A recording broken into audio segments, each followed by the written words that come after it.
Hello, friends. Summer here. So it's time for us to talk about what is my plan for the overall build. I mentioned it a little bit, but I really want to get in depth. I'm going to show you my, what do you call it? My SketchUp layout. I'll show you what I did with that. I'm going to be working with 80/20 for this project. So I'm going to show you my layout, how I have it planned, what I'm thinking about this whole build, and how everything is going to work out. Let's get into it.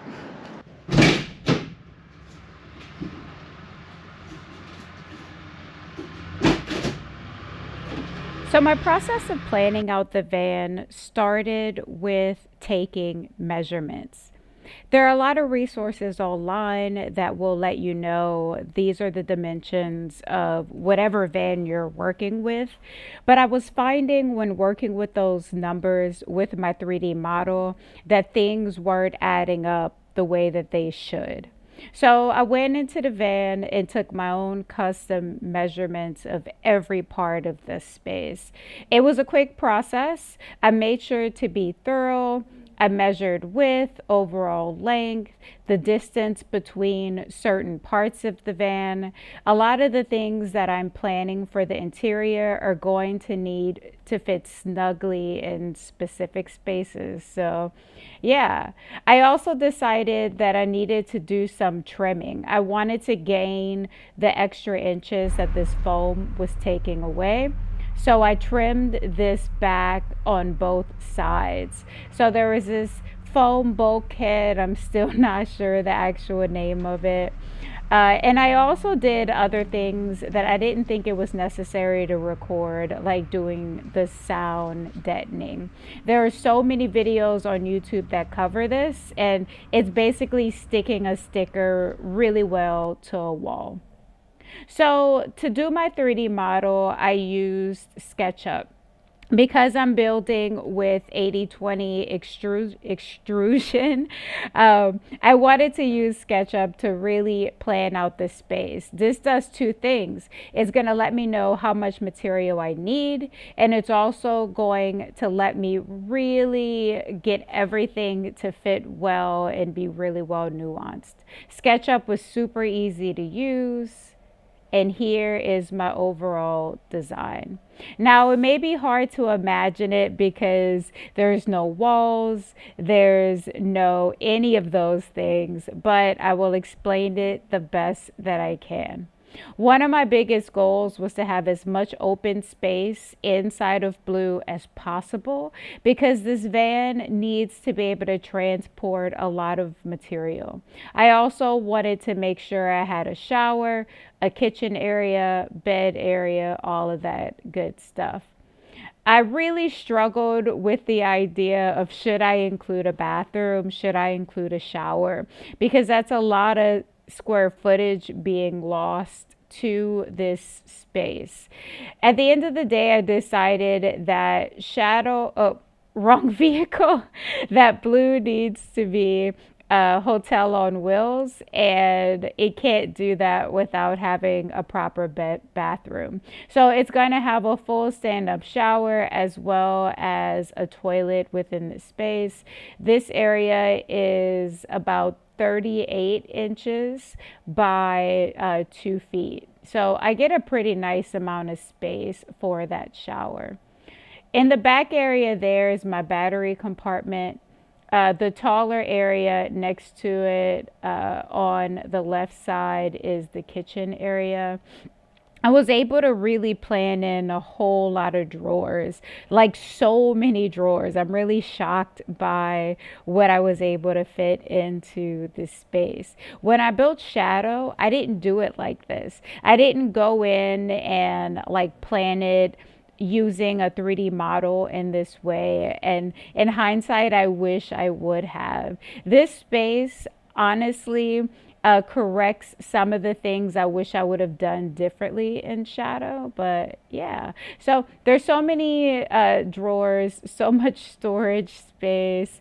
This drawer here will likely be where my stove will be. I'm not going to have a fixed stove. A garbage can area over there. Oh, and then more drawers will be in this space. My air conditioned unit will likely be in this space. I haven't fully decided. I'm still working out those details. There's a couple of cavities that are open that are going to allow me to run wires and tubing and all of this other just important technical and logistical things that need to happen within the space.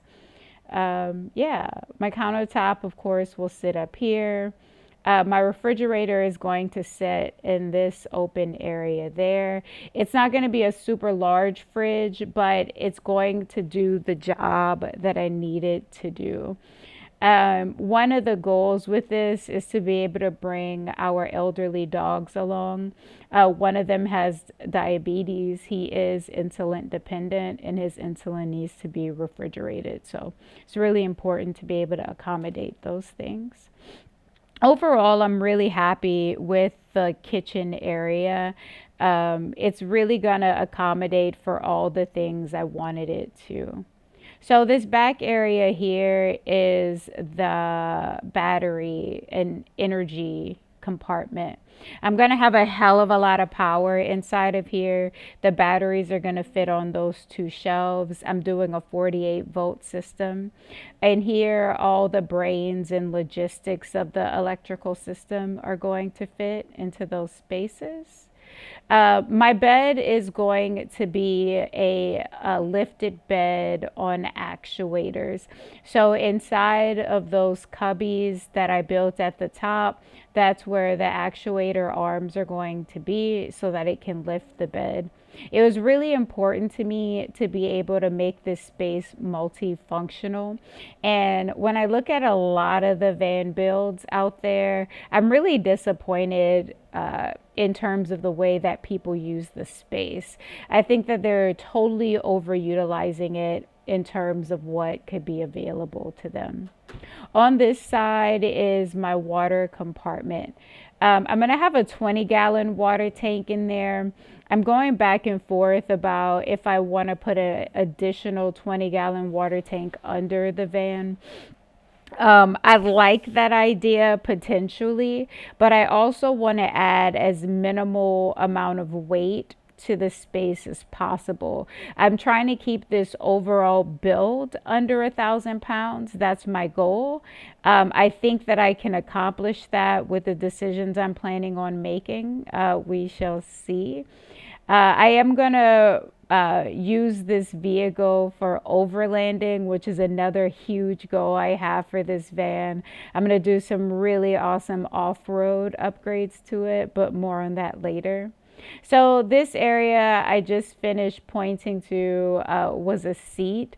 And then inside of this area, I'm going to have a fold down kind of dining area. So there'll be seats that fold down and a table.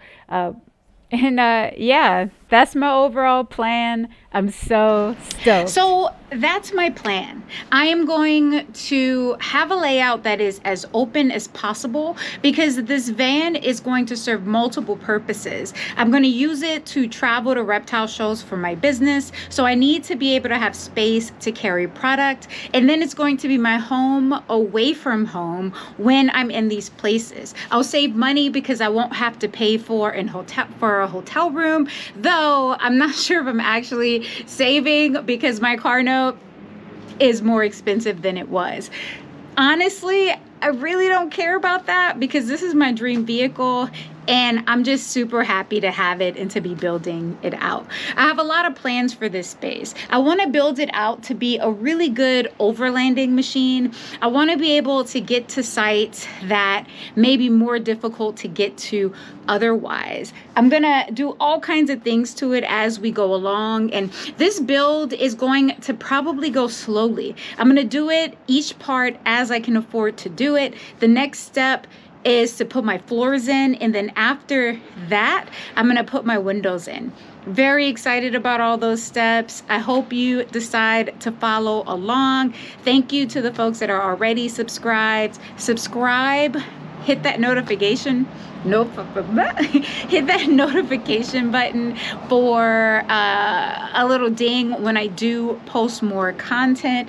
I'm going to try to be as regular with content as I can be, but like I said, I'm going to do this build as I can. So I may not always have something to post right then and there, but once I do something, I'm going to get it posted. Also, that's Shadow back over there. And I'm also going to be doing work on Shadow simultaneously. I'm going to give you guys a full out tour of her and where she is right now. Well, not right now, but you know, soon. And the main thing I need to do in her is some cosmetic stuff, clean up some things from me living in her for like a year and some change, and finish off the bathroom. Yeah. All right. Until next time, I'm out of here. Bye, friends.